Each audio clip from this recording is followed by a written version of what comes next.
I'm Joe, and today I'm here to bring a review for you guys, a long overdue review that I should have done a year and a half ago, but considering where I was in my personal life at the time, I did not feel the need to do a review on this, and also because of all the negative fan reactions towards The Last Jedi, basically burned me out on Star Wars in general. But the smoke has cleared somewhat to where I can actually talk about Solo, a Star Wars story, or the Han Solo movie as I like to call it. Solo is basically the origin story of the famous character Han Solo from the original Star Wars trilogy, and how he got the Millennium Falcon, how he met Chewbacca, how he met Lando. There's really not much else to the plot that I could talk about, but if you haven't seen this movie already, there's gonna be some spoilers, so be warned. So with the Han Solo movie, I'm sure some people out there would agree with me, I was one of those people that did not need to see a Han Solo movie. Because Han Solo, let's face it, he's basically a two-dimensional character. The reason why most people like Han Solo, aside from Harrison Ford, he's that guy that feels just like an average everyday kind of guy who's thrown into this extraordinary situation. He's not force sensitive, and he's always trying to BS his way out of a situation, but it almost always ends up going south for the guy. But he does have some three-dimensional aspects to him, where you do get hints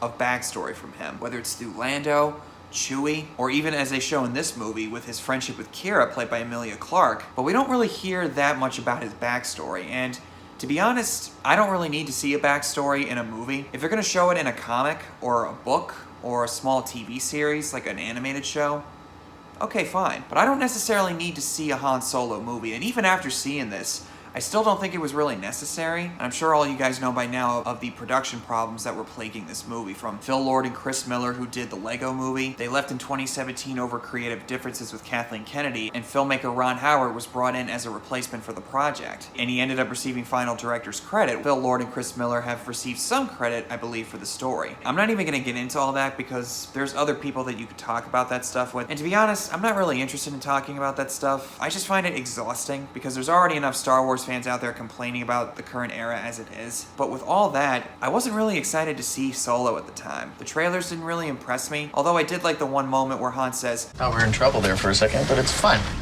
We're fine. oh, okay, that's something that Han would say. I still remember at the time that trailer was released during the Super Bowl in 2018, and it kind of snuck up on me at the time. At first I thought it was a promotion for a video game, but then as it went on I started to realize, wait a minute. That's the Han Solo movie. So for this movie, there really wasn't a huge word of mouth that was being spread around, as opposed to Force Awakens, Last Jedi, and heck, even Rogue One. So after all the negativity surrounding The Last Jedi, I went into this movie just hoping for an enjoyable ride. And at the time, my initial reaction was not bad. And I've watched it a couple of times since then. I have the exact same reaction every single time. Is this movie deep and rich character-wise? No, not really. You do hear hints of certain things that happen to Han Solo and with his friend Qui'ra, but you don't really get a whole ton of stuff. You get basically what you expect in a Han Solo origin story. He meets Chewbacca, he gets the Falcon, he meets Lando, they make the Kessel Run in less than 12 parsecs. Not if you round down, buddy. It's a very simple, standard kind of story. The execution, though, I think is quite good. I would say it's more like a peek behind the curtain into the origin story of Han Solo, because when we see him, the movie opens up with him and Qui'ra running around the streets of Corellia trying to escape from this local gang. They bribe an Imperial officer at this checkpoint. Han manages to get away, but Qui'ra ends up being apprehended by the gang that they're getting away from. So in order to get back to his friend, he decides to join the Imperial Academy as a pilot in order to fly back to Corellia. A couple of years go by, he's a soldier in the Imperial Army, and he catches wind of a certain group of thieves that are stealing a ship from the Imperial Army. And certain shenanigans ensue where he ends up joining them along the way, and the plot starts to unfold as he meets Chewie, Lando, and he finds the Falcon and so on. Like I said, it's a very simple, standard fun adventure, but I actually find it to be pretty enjoyable. There's not a whole lot in here except for one moment, or maybe two, that actually really surprised me. Han's first meeting with Chewbacca, I actually thought that was a really neat scene, because when he tries to blackmail his way into the group, they inform his superior that Han's a deserter, and they throw him into this pit to be fed to the beast. And at the time I was thinking, the beast? You mean like a rancor? But then you hear a ruff, ruff, and my reaction was, no! And I had a huge smile on my face when it was revealed to be Chewie. And even though it's the only Star Wars movie where we see him do this, he actually speaks Wookiee. Yeah, I speak a little now. Just listen to me, you. And I like seeing the initiation of that friendship. Chewie actually has more of a supporting role than he's ever had in any of the Star Wars movies, because up until now, he's been more like Han's sidekick. But you actually get a little bit of an insight into Chewie and how he feels compelled to help his people on the Kashyyyk system that's been dominated by the Empire. And at one point during a heist scene on the spice mines at Kessel, he runs into some Wookiees, and he shares a moment with one of them saying, "Hopefully we'll see each other later on down the line. Wookiee forever," or something or other. I don't know. But it's a nice little moment. I also like the friendship between Han and Qui'ra. Even though it's not really explored that much, I think you do get a good enough sense that they've been friends for a long time. And when they finally run into each other in Dryden Voss's hideout, Han's obviously very happy to see her again. And Qui'ra is happy to see him too, but you can tell that something's not right. As it's revealed later in the movie, she's part of Crimson Dawn, the crime syndicate that Dryden Voss is the leader of. And it's apparently a very ruthless type of syndicate that's got somewhat of a strong grip hold on the galaxy. And you hear because of her loyalty to Crimson Dawn, she's had to do some pretty despicable things from the sound of it in order to maintain her loyalty, even though she's not really comfortable doing so. But we don't really see or get to know what exactly those are. I guess it's one of those things where you have to leave it to the audience's imagination, where it's sure to be more terrifying. I like that, but at the same time though, I wish there was some more detail for us to go on. But then again, Star Wars fans would have complained that it was too exposition heavy, so it's a lose-lose situation either way. And I have to say, the actor who plays Han Solo, Alden Ehrenreich, that's another thing that I wasn't really jazzed about with the Han Solo movie. The fact that it's not Harrison Ford, I was basically like, nope, not having it. However, he's actually quite a good fit for the character, and he gets the attitude spot on. And that's the one thing that I was hoping that they were going to get right with this movie. If anything else, if they could get the attitude of the character right, then I'll be okay with it. And from where I stand, I think they did. He's charming, he's funny, he's got a heart of gold underneath there somewhere, and he's always trying to BS his way out of a situation, and one way or another it ends up going south. Like for instance, when they're confronted with that ragtag group of pirates that turns out to be a rebel group going up against Crimson Dawn. All I gotta do is give them the signal, you're surrounded.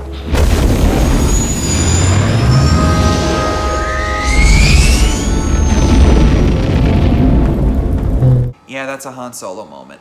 Even though he's not Harrison Ford, what I really like is that he's not trying to be. He's not trying to do an impression, he's doing his own thing with it. And as far as I'm concerned, as I watch him, I go, yeah, I could easily buy that's a younger Han Solo. Once you get over the fact that it's not Harrison Ford, he's actually a good fit for the character. Does he have an arc?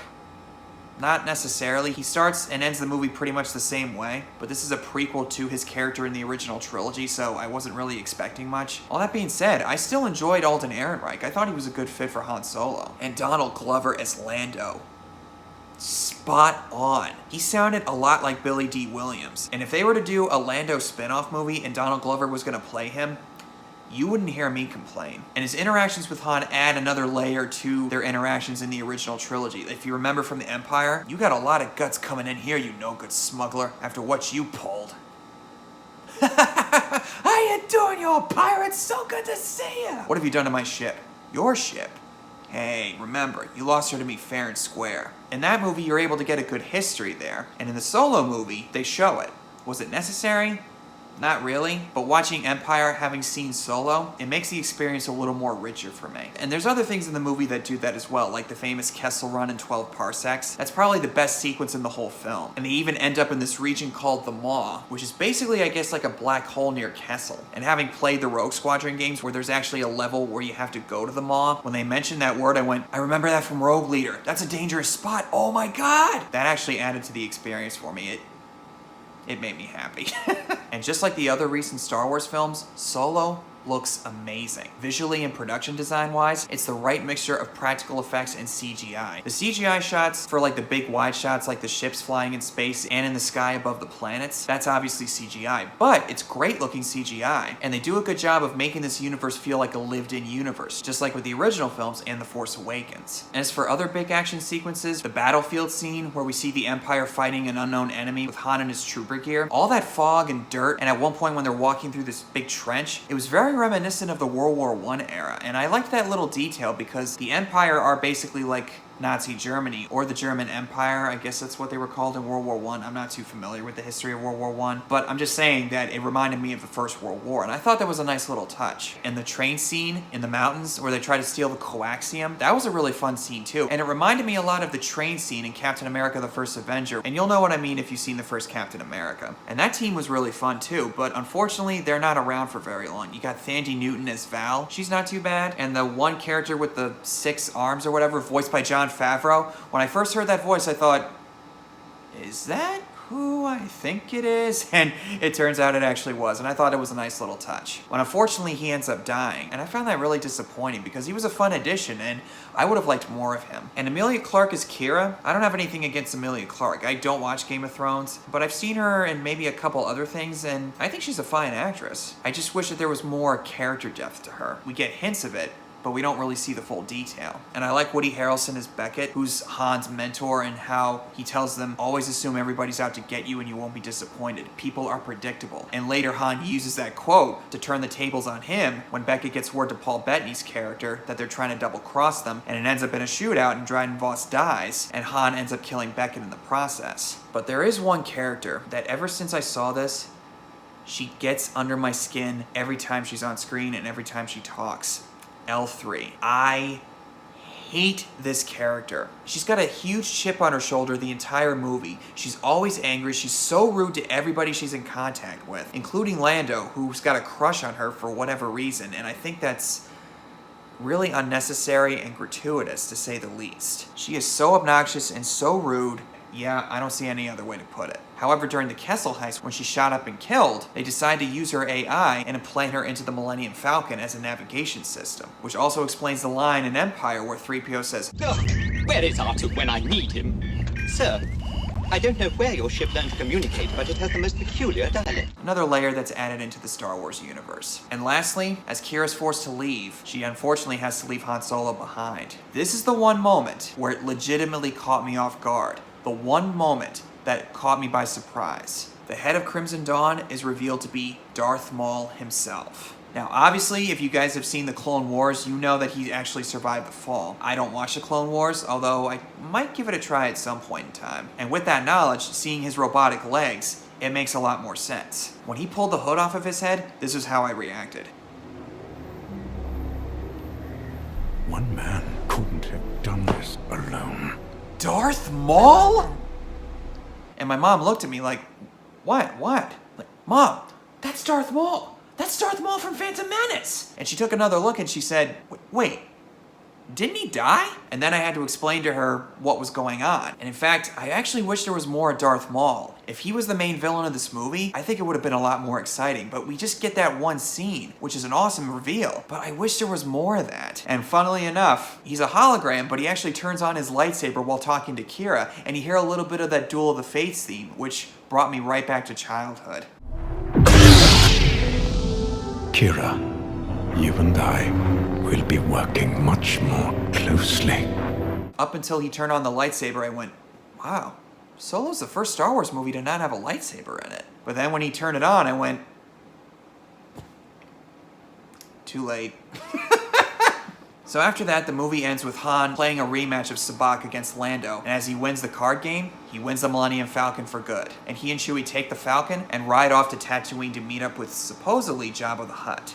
And the movie ends. So all in all, at the end of the day, Solo: A Star Wars Story is not a deeply emotional film. It's a simple, fun adventure, but it's one that I actually quite like. And it's my second favorite of this current era of Star Wars films, right behind The Force Awakens. And in regards to spin-off movies, I'm probably going to upset a lot of people out there, but I actually prefer this over Rogue One. Yes, I said it. Come and get me, fans. Come and get me. So I've covered all of the recent Star Wars films, and the only one that's left is The Rise of Skywalker.